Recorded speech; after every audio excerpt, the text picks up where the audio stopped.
one of the things that I read about your work with Chris Cornell that I thought was really interesting, and I wanted to understand why. Apparently, you made him listen to Frank Sinatra before he recorded vocals. Is this correct? We did the songs in batches of four.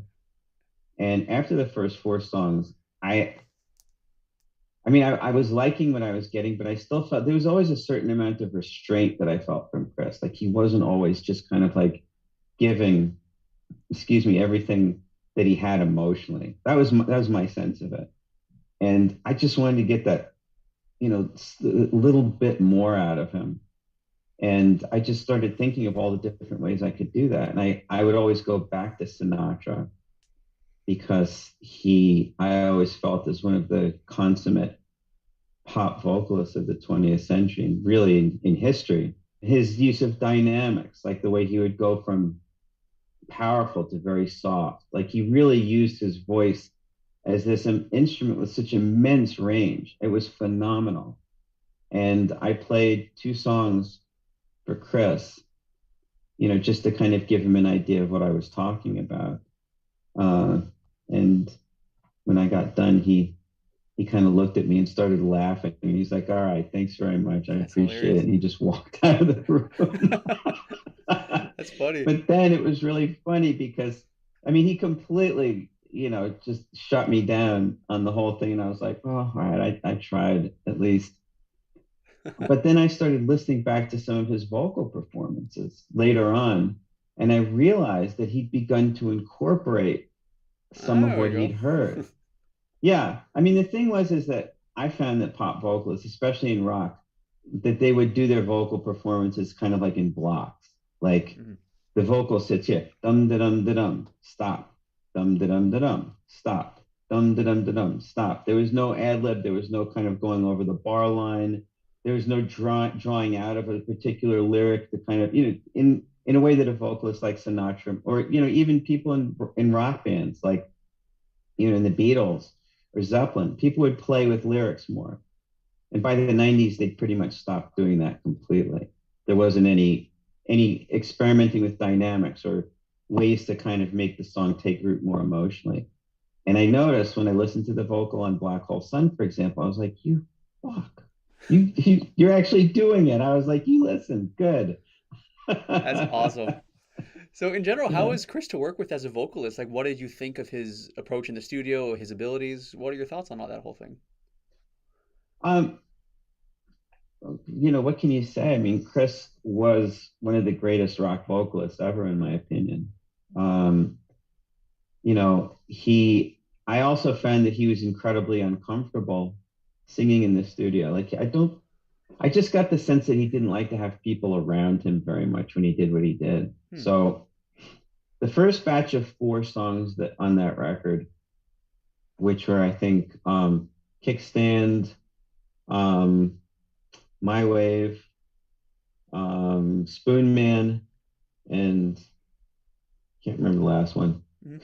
Uh, he'd cut everything in the recording studio with myself and the engineer there, and we did it the way we would normally record a vocalist, do a bunch of passes, and and I just felt like there was something missing, and it just occurred to me suddenly that like I said, he just wasn't comfortable singing around people, and I kind of flashed back to an experience I had where I saw him perform on stage at Roseland Hmm. in New York. And he was like, this the entire time hunched over, but you just got this vibe that he wasn't connecting with the audience and he didn't like it. And I was like, all right, we're going to try something different. So I set him up in the studio because I knew that he was a home recordist, like he did all his own demos. Mhm. So I set him up in the studio with his vocal mic in the room, and we tried headphones, and then we tried doing this thing where you can put speakers out of phase with one another. So one side is in, one side is out of the near field monitors. In this case, we're using Yamaha NS10s, Hmm. and you aim those to the back of the microphone, which is in a cardioid pattern, and that means that only the front of the mic is picking up. The rear of the mic is completely rejecting anything that comes at it. So you've got an out of phase signal. So that all the bass is being cut out, and it's all being aimed at the back of the microphone. So you can hear it in the room, but everything that could be detrimental in terms of pickup into the microphone is mainly traveling into the back of the mic. And we actually compared it, and it turned out that the speakers had less feed into the microphone than the headphones. So we were completely sold on this. So he did all his vocals like that. He knew how to. Showed him how to arm and the tape machine and change tracks at the patch bay, and we pretty much left him alone. I was like, you do as many tracks of the vocal passes of this song as you want. When you're done, just come down to the lounge where we'll be rating, get us. I'll come up, listen, and if we're all happy, we'll make a comp, and that'll be the song. And he started working that way, and he came down to the lounge about a half hour later, and he was flushed, and he was like, "I'm never working any other way again. This is That is amazing." awesome. Like, he was so happy. That is so cool. So, I heard that Yeah. that during your sessions with him, his voice apparently broke two compressor mics. Like it was something along those lines. Is that accurate? Not a compressor mic. It's the microphone itself, and it wasn't two. We were using these Neumann U87 microphones, which are the capsules. They're condenser mics, so they're not really designed for like massive amounts of SPL sound pressure level. Mm-hmm. This guy, obviously, he could yell.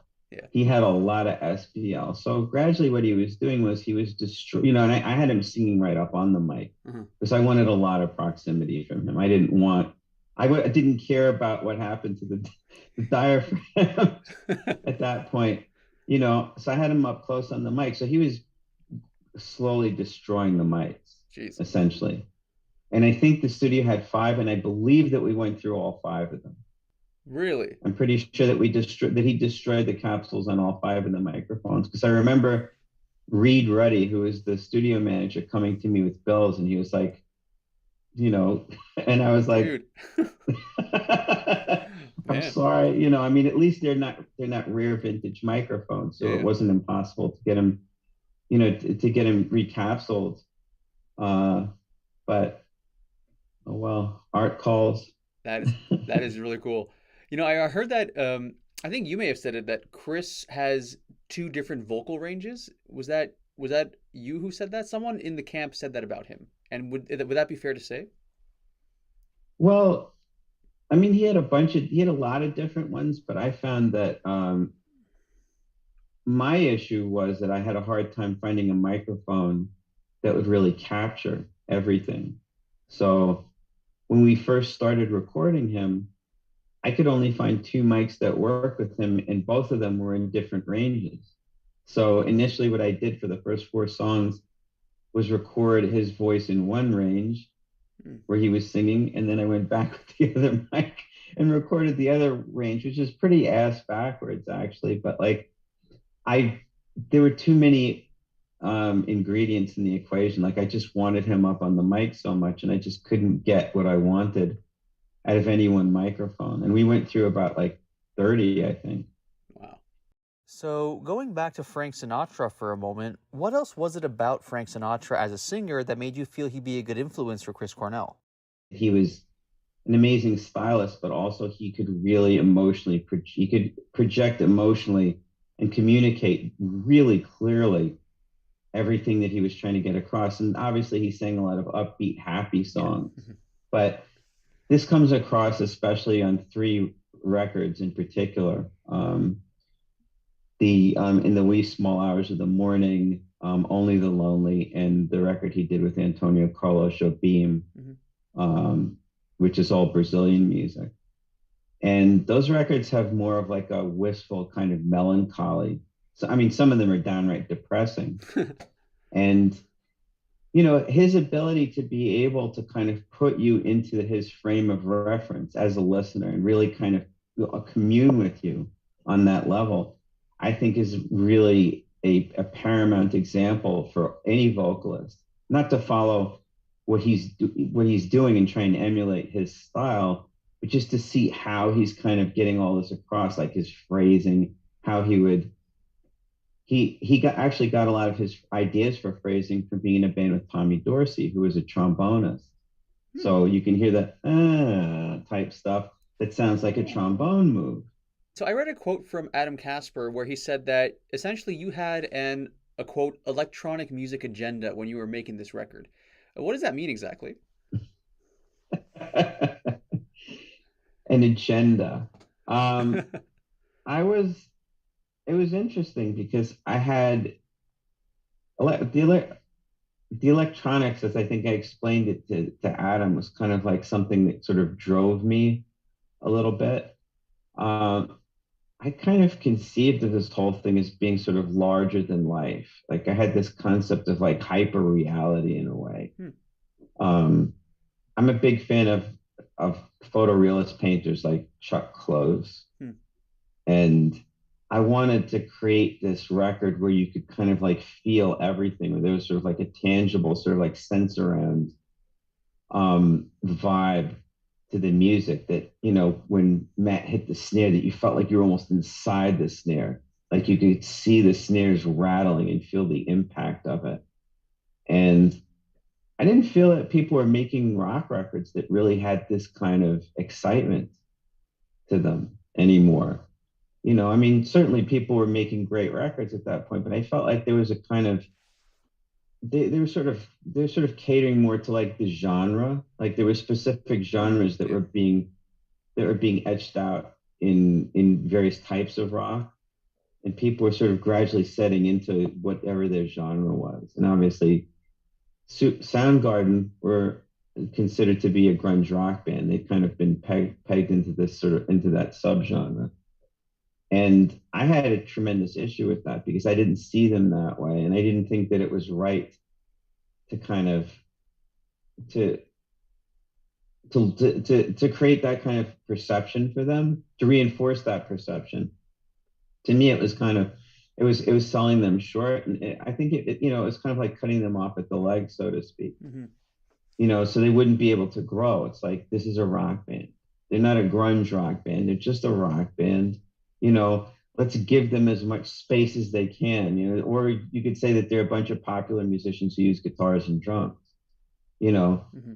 why can't it be as loose as that?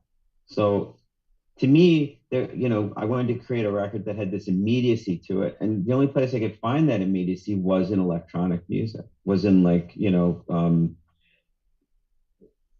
stuff like techno and Aphex Twin and things like that. You know, um, because there was so much aggression, and you know, there are a lot of sampled sounds in the music, which of course is, you know, digitized sound. It's the transients are very quick, and synthesizers that are distorted, and it was very exciting, and it was missing to me all the aggression that rock music just didn't seem to have as much of anymore.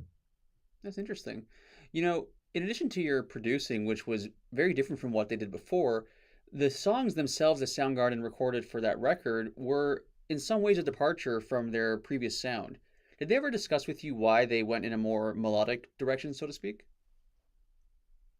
Well, I I mean, I'm going to take as much credit for that as I think they should. Okay. You know, especially when it came to Chris. I mean, from the outset of the recording, I felt it was very important that not only was the music that they composed for this record the very best that they could come up with, I really encouraged the rest of the guys in the band to come with their as many of their own compositions as possible. You know, I wanted to make sure that there was like a very broad contribution from the band to this record, which, you know, I think to a great extent there was. But with Chris, since he was the primary songwriter, I really felt that it was essential that his songs were the absolute cream of the crop for him. And I noticed that he was starting to kind of fall into this um, headspace where a lot of the music that he was coming up with, the songs he was coming up with, were kind of they were sort of so-so. Like they weren't that exciting. And I started to get really worried about that, you know. So I had a conversation with him about it. And, you know, I really tried to reorient his thinking in terms of what kinds of songs that he wrote. Not specifically melodic, but I just asked him, what do you like? Because from his perspective, I think he felt that he had to write songs that were going to please his audience. But my attitude was, you can't possibly know who these people are, what they really want. You know, all you can do is approach them from the perspective of being a performer who they love, which means that they're going to like what you do if you've put your heart and your soul into it. So let's proceed from that perspective instead of trying to please them, you know. Hmm. And when it came back to it, what he really liked was melodic songs, you know. And from that conversation actually came a couple of songs that went up on the record, Fell on Black Days and of course Black Hole Sun.